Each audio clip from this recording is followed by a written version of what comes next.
बहुत समय पहले की बात है। एक घने जंगल में सभी जानवर और पक्षी मिलजुल कर रहते थे।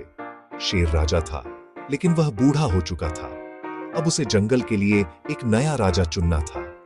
उसने जंगल की सभी प्रजातियों को बुलाया और कहा, अब मुझे आराम की जरूरत है, इसीलिए तुम्हें खुद तय करना होगा कि अगला राजा कौन होगा।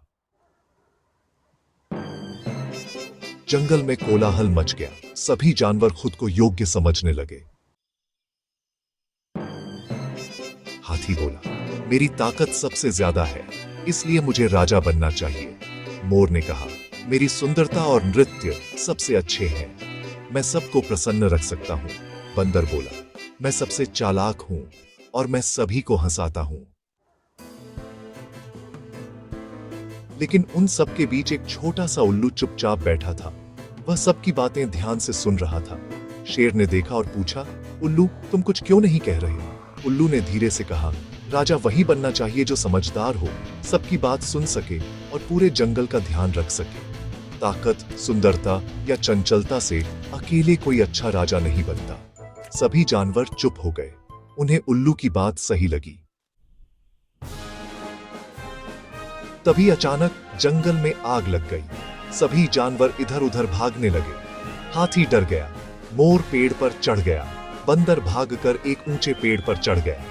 लेकिन उल्लू ने उड़कर ऊंचाई से देखा कि आग कहां से फैल रही है। वह तुरंत नीचे आया और सभी जानवरों को बताया कि किस दिशा में जाना सुरक्षित होगा। उसने पक्षियों को कहा कि वे पेड़ों की ऊंचाई से आग की दिशा बताते रहें। खरगोशों को कहा कि वे बच्चों और छोटे जानवरों को अपने बिलों में सुरक्षित रखें।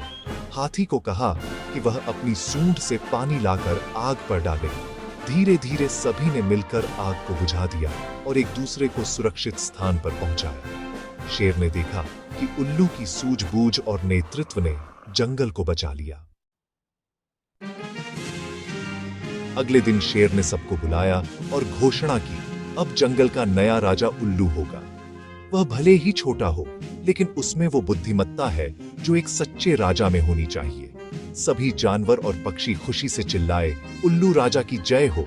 उस दिन से जंगल में फिर से शांति, सहयोग और समझदारी से भर गया। सभी जानवर अपने अपने कामों में लगे रहते और उल्लू राजा की बुद्धिमत्ता से जंगल हर दिन बेहतर बनता गया। शिक्षा, बुद्धिमत्ता, समझदारी और सेवा की भावना ताकत और सुंदरता से अधिक महत्वपूर्ण होती है।